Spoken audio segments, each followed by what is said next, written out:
ने social media post कर कुछ आंकड़ों के जरिए बिहार सरकार पर निशाना साधा है। तेजस्वी यादव के वार पर बीजेपी प्रवक्ता नीरज कुमार और जेडीयू के कार्यकारी राष्ट्रीय अध्यक्ष ने आंकड़ों के जरिए ही पलटवार किया है। ये रिपोर्ट देखिए, फिर खबर तो समझिए।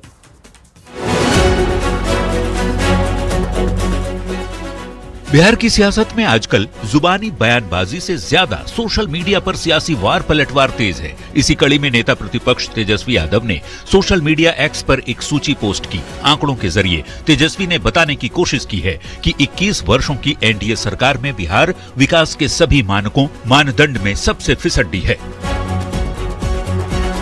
तेजस्वी यादव के आरोपों का जवाब तुरंत बीजेपी की ओर से पार्टी के प्रवक्ता नीरज कुमार ने दिया, वो भी आंकड़ों के जरिए सोशल मीडिया पर ही। नीरज कुमार ने लिखा, आरजेडी के जंगल राज में बिहार काफी पिछड़ा था। एनडीए की डबल इंजन की सरकार ने 2005 से राज्य को गर्त से निकालकर विकास की पटरी पर ला खड़ा किया है।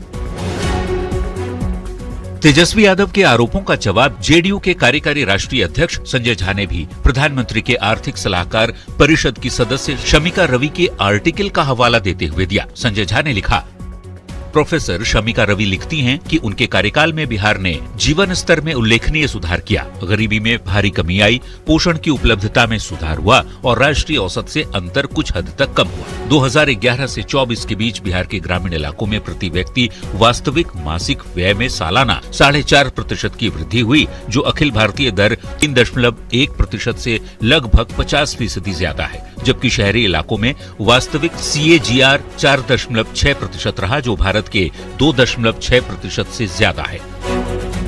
तेजस्वी के आरोप पर जुबानी जंग भी तेज हो चुकी है। दोनों ओर से वार पलटवार तेज है। सवाल है कि तेजस्वी यादव अक्सर इस तरह के आंकड़ों के जरिए सरकार पर निशाना साधते हैं, लेकिन बिहार पर तेजस्वी के आरोप को तवज्जो क्यों नहीं मिलती। न्यूज 18 के लिए पटना से अमित कुमार और दिल्ली से अमितेश सिंह के साथ ब्यूरो रिपोर्ट। और अब आप खबर तो समझिए, बिहार पर तेजस्वी यादव के आरोप को तवज्जो आखिर क्यों नहीं मिलती है। ये सवाल का जवाब समझने से पहले यह समझना जरूरी है कि तेजस्वी यादव ने क्या आरोप लगाए हैं और उस पर बीजेपी ने क्या जवाब दिया है। तो देखिए, तेजस्वी यादव ने सोशल मीडिया साइट पर पोस्ट करके कहा है कि बिहार देश का सबसे गरीब राज्य है, जिस पर बीजेपी प्रवक्ता नीरज कुमार ने बताया कि बिहार बेरोजगारी दर 2023-24 में 3.9% है, जो राष्ट्रीय औसत से कम है। तेजस्वी यादव ने बिहार से देश में सबसे अधिक पलायन का आरोप लगाया, जिस पर बीजेपी ने जवाब दिया कि पलायन चुनौती जरूर है, लेकिन रोजगार बढ़ा है। तेजस्वी यादव ने कहा कि देश में सबसे अधिक अपराध बिहार में है, जिस पर बीजेपी की ओर से कहा गया कि बिहार में अपराध दर अब 277.5 प्रति लाख, जो पहले के मुकाबले गंभीर अपराधों में सबसे बड़ी गिरावट है। तेजस्वी यादव का आरोप है कि देश में सबसे अधिक भ्रष्टाचार बिहार में ही होता है। इस पर भी नीरज कुमार का जवाब आया। नीरज कुमार ने कहा कि 2011 में बिहार लीस्ट करप्ट बना है। 2025 में करप्शन केस महज 122 हुए हैं। तेजस्वी यादव ने आरोप लगाया कि देश में सबसे अधिक बेरोजगारी बिहार में ही है, जिस पर नीरज कुमार ने बताया कि 20 साल में एनडीए सरकार में 50 लाख नौकरी रोजगार लोगों को मिली है। तेजस्वी यादव ने कहा सबसे अधिक स्कूल ड्रॉप आउट बिहार में होते हैं, जिसका जवाब देते हुए नीरज कुमार ने कहा कि बिहार में school drop out rate primary में 0% है, जबकि सेकेंडरी में 20.5% है। तेजस्वी यादव ने बिहार में सबसे कम साक्षरता दर का आरोप लगाया, जिसका जवाब देते हुए नीरज कुमार ने कहा कि 2001 में साक्षरता दर महज 47% थी, जो अब बढ़कर 74.3% है। ये एनडीए सरकार की ही देन है। तेजस्वी यादव ने आरोप लगाया कि देश में सबसे कम प्रति व्यक्ति आय बिहार का है, जिसका जवाब नीरज कुमार ने आंकड़ों के जरिए दिया। लालू परिवार के शासन पर निशाना साधते हुए नीरज कुमार ने इसका जवाब दिया और बताया कि 2005 में प्रति व्यक्ति आय महज 7,914 रुपए थे, जो अब 76,490 रुपए तक पहुंच चुकी है। तेजस्वी यादव ने आंकड़ों के जरिए सबसे कम प्रति व्यक्ति निवेश का मुद्दा भी उठाया, जिस पर नीरज कुमार ने कहा कि 50 लाख करोड़ निवेश लाकर बिहार को टॉप बनाएंगे। तो तेजस्वी यादव के आरोप पर बीजेपी ने बताया कि 2005-06 में 54.4% गरीबी थी, 2022-23 में घटकर 26.59% हुई। यही नहीं, 3.77 करोड़ लोग गरीबी से बाहर निकले हैं। पलायन और बेरोजगारी पर बीजेपी का जवाब, आरजेडी राज में पलायन मजबूरी था। एनडीए ने 10 लाख नौकरी, सरकारी नौकरी और 10 लाख रोजगार दिया है। बेरोजगारी दर 2023-24 में 3.9% है, जो राष्ट्रीय औसत से कम।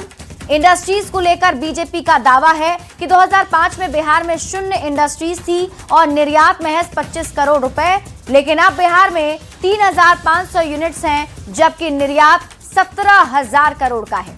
अपराध को लेकर तेजस्वी यादव के आरोप पर बीजेपी ने कहा, आरजेडी के जंगल राज में 2001 में 3,643 हत्याएं, अब 2025 में महज 2,556 है। यह आंकड़ा 25 सालों का सबसे कम है। यही नहीं, अपराध दर 277.5 प्रति लाख है। गंभीर अपराधों में 25 सालों की सबसे बड़ी गिरावट है। भ्रष्टाचार पर बीजेपी ने कहा कि आरजेडी राज में बिहार मोस्ट करप्ट था, तो एनडीए राज में इस आरटीआई ई गवर्नेंस से सुधार किए गए हैं। 2011 में बिहार लीस्ट करप्ट बना है। 2025 में करप्शन के इस रिकॉर्ड महज 122 और जांच और सजा दर बढ़ी है, 43% कन्विक्शन हुआ है। साक्षरता और शिक्षा की भी बात की गई। साक्षरता और शिक्षा 2001 में 47% साक्षरता दर थी, लेकिन अब 74.3% है। यही नहीं, एनडीए ने 54,000 से 76,000 स्कूल बनाए हैं। ड्रॉप आउट रेट प्राइमरी में 0% है और सेकेंडरी में 20.5% है। आईसीटी लैब्स, कंप्यूटर साक्षरता बढ़ी है। बीजेपी ने प्रति व्यक्ति आय के आरोप का भी जवाब दिया है। बीजेपी ने बताया कि 2005 में प्रति व्यक्ति आय 7,914 रुपए थी, लेकिन अब वो बढ़कर 76,490 रुपए है, यानी कि 10 गुना वृद्धि हुई है। बिहार की जीएसडीपी 2024-25 में 13.1% ग्रोथ देखा गया है, जो कि राष्ट्रीय औसत से 9.8% ज्यादा है। अब तेजस्वी यादव के आरोपों पर बीजेपी के दावे को समझिए। बिजली खपत जो है 373 केवी प्रति व्यक्ति है, यानी कि 2005 से 10 गुना ज्यादा बढ़ी है। तेजस्वी यादव के आरोप पर बीजेपी के दावे को समझिए। एनडीए ने पीडीएस मजबूत किया, गैस बिजली सब्सिडी दी, मेट्रो, हाईवे, एयरपोर्ट बनाए, तो इन सभी का दावा जो है बीजेपी की तरफ से किया गया और आंकड़ों के जरिए ही पलटवार तेजस्वी यादव पर किया गया है। इसी के साथ इस बुलेटिन